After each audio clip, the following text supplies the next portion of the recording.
છે બધાને? જો અત્યારે આપણે સંસ્કૃતની અંદર પુનરાવર્તન કરવાનું છે પહેલાં તો, કારણ કે જેટલું આપણે ભણ્યા છીએ એમાંથી ન જ પૂછવાનું છે. તો તમારે સંસ્કૃતની અંદર 9મા ધોરણમાં ચેપ્ટર ખાસ નોંધ કરી લેજો. ચેપ્ટર 1, 2, 3 પછી ચોથું રદ થઈ ગયું છે, એટલે ચોથા ચેપ્ટરમાંથી પૂછાવાનું નથી.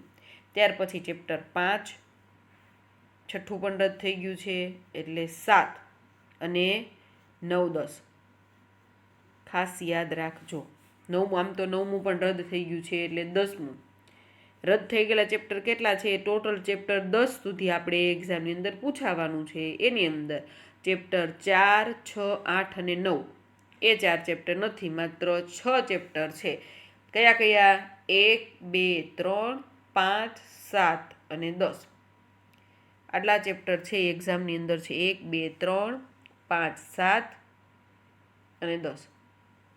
આટલા ચેપ્ટર છે એક્ઝામની અંદર, એમાંથી પૂછાવાનું છે. તો ખાસ પહેલાં આપણે થોડુંક પુનરાવર્તન કરીએ, ત્યાર પછી આમ તો લેક્ચર આજે લેવાનું જ નથી, ખાલી પુનરાવર્તન છે એ જ કરવાનું છે. આજના દિવસની અંદર આપણે સમર્ચનમ એટલે કે પૂજન, એની અંદર આપણે શ્લોકો છે એ જોયા હતા. શું જોયા હતા? કે યજ્ઞના પુરોહિત, દિવ્ય પ્રકાશવાળા દેવ, યજ્ઞ કરાવનાર, હોમ હવન કરનાર, રત્નોને ધારણ કરનાર અગ્નિની હું સ્તુતિ કરું છું. ત્યાર પછી આપણે એ પણ જોયું હતું કે બીજો શ્લોક જોયો હતો કે હે વ્રતોના અધિપતિ અગ્નિદેવ, હું વ્રતનું પાલન કરીશ, તેની મને સિદ્ધિ કરાવો. ત્યાર પછી આ હું અસત્ય માર્ગથી સત્ય માર્ગે ગતિ કરું છું. પછી ત્રીજા શ્લોકની અંદર જોયું હતું કે કલ્યાણ કે સુખને જન્માવનાર એવા અને સુખના દાતાને નમસ્કાર હજો. જો જે કલ્યાણ કરે છે તેમજ સુખકારી છે તેને નમસ્કાર હજો. જે શિવ એટલે કે પરમ કલ્યાણ રૂપ છે અને અતિશય કલ્યાણકારી છે તેને નમસ્કાર હજો. ત્યાર પછીના શ્લોક જે જોયા હતા, શું જોયું હતું એની અંદર કે બ્રહ્મા, ઇન્દ્ર, વરુણ, રુદ્ર અને તમારી ચોપડી ખુલ્લી રાખજો. જે શ્લોક હું કહું છું એ આ પ્રકરણમાં ચોથો શ્લોક જે છે ચેપ્ટર 1નો ચોથો એ છે, એટલે ચોપડી ખુલ્લી રાખજો, એટલે તમને અનુવાદ છે સાથે સાથે થોડોક રિપીટ થતો છે. કે જેની બ્રહ્મા, વરુણ, ઇન્દ્ર, રુદ્ર અને દેવો દિવ્ય સ્તોત્ર વડે સ્તુતિ કરે છે. સામનું ગાન કરનારા, જેનું 6 વેદાંગો, પદપાઠ, ક્રમપાઠ તેમજ ઉપનિષદ સહિત વેદો વડે ગાન કરે છે. જેનું યોગીઓ ધ્યાનની અવસ્થાને પ્રાપ્ત થયેલા મન વડે દર્શન કરે છે. જેના અંતને દેવો તેમજ અસુર ગણો જાણતા નથી, તે દેવને દિવ્ય રૂપધારી પરમેશ્વરને નમસ્કાર હજો. ત્યાર પછી 5મો શ્લોક આપણે જોયો હતો કે ભયજનક સંજોગોમાં ભયરૂપ, ભયાનક સંજોગોમાં ભયાનક, પ્રાણી માત્રની તું ગતિ છે, પવિત્ર વસ્તુઓમાં તું પાવન છે, મોટા અને ઊંચા પદોનું તું એકમાત્ર નિયંત્રક છે, ઉત્તમોમાં ઉત્તમ અને રક્ષકોમાં તું રક્ષક છે. જો તો ખાલી જગ્યા પણ આમાંથી પૂછાય. પછી ખાસ તમને સમાન શબ્દોના અર્થ ગુજરાતીમાં આપો અને ગુજરાતીમાં શબ્દો હોય તેનું સંસ્કૃત લખો. ત્યાર પછી પુલ્લિંગ શબ્દ ઓળખાવો, સ્ત્રીલિંગ શબ્દ ઓળખાવો, નપુંસકલિંગ શબ્દ ઓળખાવો. પછી સાચો અર્થ આપો. સંસ્કૃતમાં શબ્દ હોય તો એના 2 ગુજરાતી આપેલા હોય, એક સાચો એક ખોટો હોય. એવી રીતના એક્ઝામની અંદર આવું બધું છે એ તમને પૂછાતું હોય છે, એટલે ખાસ તમારે યાદ રાખવાનું છે. ત્યાર પછી બીજું છે કુલસ્ય આચાર એટલે કે કુળીની પરંપરા. આ વાર્તા તો બધાને યાદ છે, ચાતક શિશુની. ચાતક શિશુ જે છે એ શા માટે તળાવનું પાણી છે પી શકતું નથી, પછી પાણી પીવા માટે જાય છે તો રસ્તામાં એને પિતા અને પુત્રનો કયો ઉપદેશ છે એ સાંભળવા મળે છે. આ બધી વાત છે એ તમને ખ્યાલ જ છે. ત્યાર પછી પરમ નિધાનમ એવું અહીંયા આપેલું છે. ત્રીજો જે છે પરમ નિધાનમ એ આપણે ચેપ્ટર અભ્યાસક્રમમાં છે જ. પરમ નિધાનમ એટલે ખાસ એ પણ યાદ રાખજો. અને જો ગયા વખતની તમને 9મા ધોરણની એસાઇનમેન્ટ પ્રથમ પરીક્ષા માટે એસાઇનમેન્ટ છે એ મળી જાય તો ખાસ એમાંથી વાંચજો. આ રીતનું તમારે ગઈ વખતે પ્રથમ પરીક્ષા માટે જે એસાઇનમેન્ટ છે આ રીતનું હશે, એટલે કોઈ વિદ્યાર્થી 10માવાળા હોય તો એની પાસે પડ્યું હોય તો આપણે લઈ લેવાનું, કારણ કે આ વખતે એમાંથી તમારે વાંચવા થાય. તો જુઓ એની અંદર તમને સંસ્કૃતનું જે આપેલું છે એમાં જુઓ બધું જ હશે ચેપ્ટરથી માંડી. માત્ર આપણે શું કરવાનું છે, જે ચેપ્ટર નથી એટલે રદ થઈ ગયા છે. એક ચેપ્ટર પર ચોકડી મારી દેવાની, બાકી બધા ચેપ્ટરની અંદરથી આપણે તૈયારી કરવાની છે. એની અંદર તમે જુઓ, તમે એસાઇનમેન્ટ 8મા ધોરણમાં લખેલું છે, એટલે તમને ખ્યાલ જ છે કે કઈ રીતના હોય છે. ચેપ્ટર પ્રમાણે હોય છે, પહેલું ચેપ્ટર, બીજું ચેપ્ટર, ત્રીજું, એવી રીતના. તો આપણે જે ચેપ્ટર થઈ ગયા હોય એ નહીં કરવાના, કે રદ થઈ ગયા છે એ બધા ચેપ્ટર આપણે કરવાના નહીં, એ સિવાયના કરવાના. જો તમારી પાસે એસાઇનમેન્ટ મળી ગયું હોય તમને, તો 122મા પેજ ઉપર તમને વિકલ્પના સાચો અર્થ શોધીને લખો એ રીતનું હશે. તેમાં પણ જુઓ, તમને શબ્દ એક આપેલો હોય અને 2 ગુજરાતી અર્થ આપ્યો, જે સાચો હોય તમારે એક્ઝામની અંદર લખવાનો રહેશે. ખોટી ભૂલ કરવાની નથી. બંને શબ્દો લખશો તે ખોટું પડશે. એટલે જે સાચો અર્થ હોય એક જ લખવાનો. ત્યાર પછી તમને સમાનાર્થી શબ્દો પણ પૂછાય છે કે સંસ્કૃતના સમાનાર્થી શબ્દ આપો. યજ્ઞ શબ્દ છે, તેનો સમાનાર્થી શબ્દ શું થાય? અધ્વરહ. 2 શબ્દો તમને આપેલા જ હોય, એમાં તમારે સાચો સમાનાર્થી શબ્દો લખવાના હોય છે. ત્યાર પછી વિરોધી શબ્દો પણ પૂછાતા હોય છે. એમાં પણ તમને 2 આપેલા હોય છે. એક સાચો શબ્દ સુરહ, તો શું વિરોધી શબ્દ થાય? અસુરહ. એટલે આ બધું યાદ રાખવાનું. ત્યાર પછી હમણાં વાત કરીએ એમ સ્ત્રીલિંગ, અલિંગ, પુલ્લિંગ શબ્દો છે, એ પણ પૂછાતા હોય છે.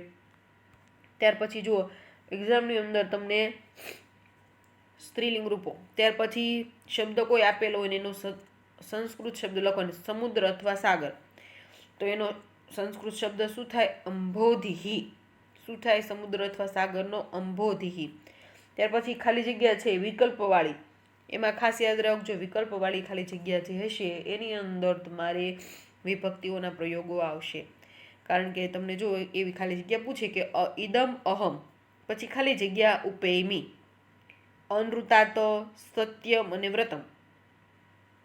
એટલે એની અંદર તમે જો ગચ્છતિ, ગચ્છસી, ગચ્છામી એવા બધા પણ પ્રયોગો છે આવતા હોય છે. એટલે ખાસ જવાબ કઈ વિભક્તિનો આવે, શું છે, એ બધું ખાસ ધ્યાન રાખવાનું છે. ત્યાર પછી જુઓ, તમારે વિભાગ બી, એટલે તમારી એસાઇનમેન્ટની અંદર જ તમને પેપર જે રીતનું છે એ પ્રમાણે વિભાગ એમાં કઈ રીતનું પૂછાય, બીમાં કઈ રીતનું પૂછાય, એ પ્રમાણે જ આપેલું છે, એટલે તૈયારી કરી નાખવાની. વિભાગ બીની અંદર પણ જુઓ, તમે પ્રશ્નોના જવાબ આપેલા છે કે યજ્ઞસ્ય દેવઃ કહ અસ્તિ, અહમ કિમ ચરિષ્યામી, એવી રીતના બધા પ્રશ્નોના જવાબ છે. એમાં આપણે શું કરવાનું છે? માત્ર ચેપ્ટર 8 જે છે એના પ્રશ્નો કરવાના નથી. બાકી ચેપ્ટર 8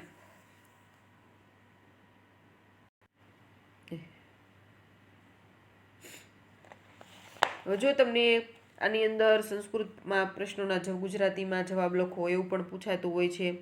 ત્યાર પછી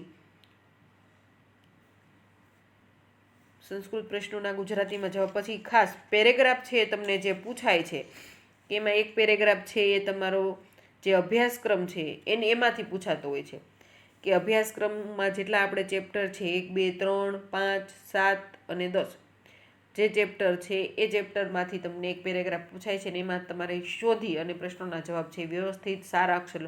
પેરેગ્રાફ કોઈએ લખવાનો નથી, માત્ર તમારે પ્રશ્ન અને એના જવાબ વ્યવસ્થિત પ્રશ્ન ક્રમાંક આપી અને લખવાના છે સારા અક્ષરે. ત્યાર પછી બીજો એક પેરેગ્રાફ પૂછાય છે, એ અભ્યાસક્રમ બહારનો પૂછાય છે. એટલે કદાચ જે અભ્યાસક્રમ તમારે રદ થઈ ગયો છે એમાંથી પણ પૂછાય, એટલે ખાસ યાદ રાખવાનું. એ તો ગમે ત્યાંથી પૂછાય એક પેરેગ્રાફ છે. એટલે આ બધી વસ્તુઓ છે ખાસ તમારે યાદ રાખવાની છે.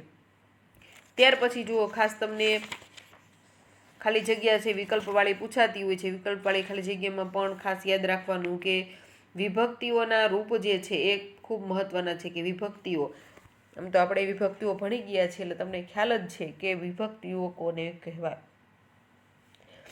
એટલે જો અહીંયા ઉદાહરણ છે આપેલું છે, 9મી ખાલી જગ્યા છે કે મહાત્મા ગાંધી મહોદય સ્વાતંત્ર્ય આંદોલનમ. ભલે એક્ઝામની અંદર આ પૂછાવાનો નથી પ્રશ્ન, કારણ કે રદ થઈ ગયો છે અભ્યાસક્રમમાં, માત્ર સમજૂતી માટે કહું છું. એમાં છે પ્રારભત, પ્રારભતે અને પ્રારંભંત. આ રીતના તમને ખાલી જગ્યા છે પૂછાતી હોય છે, કન્ફ્યુઝ થઈ જવાય. એટલે ખાસ આ બધું છે યાદ રાખી લેવાનું છે. ત્યાર પછી પ્રશ્ન નંબર 6 છે તમારી એસાઇનમેન્ટની અંદર કે સંસ્કૃત શબ્દ છે એનો ગુજરાતી અર્થ આપો. એની અંદર પણ ખાસ યાદ રાખવાનું કે સમુદ્ર અથવા સાગર એનો સમાનાર્થી શબ્દ શું થાય, એનો ગુજરાત સંસ્કૃત શબ્દ શું થાય, તો અંબોધિ. અંબોધિ શબ્દનો ગુજરાતી અર્થ છે સમુદ્ર અથવા સાગર. એટલે આવી બધી વસ્તુઓ છે એ પણ તમારે ખાસ યાદ રાખવાની છે.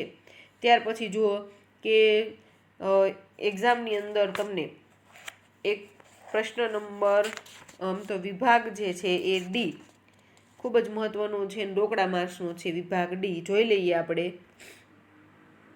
હવે ખાસ આ વિભાગ ડી છે એ સમજાવવાનો બાકી રહી ગયો, તો એ આપણે આજે સમજી લઈએ કે વિભાગ ડીની અંદર તમારે શું કરવાનું આવે છે કે નીચે આપેલા રેખાંકિત પદો છે એ સુધારીને વાક્યો ફરીથી લખો. જો એમાં સૂચના ગુજરાતીમાં ન હોય, માત્ર સંસ્કૃતમાં હોય તો પણ સમજી જવાનું કે શું લખેલું છે કે રેખાંકિત પદો કોને કહેવાય? જેની નીચે લીટી કરી હોય તે શુદ્ધ કરીને ફરીથી લખો.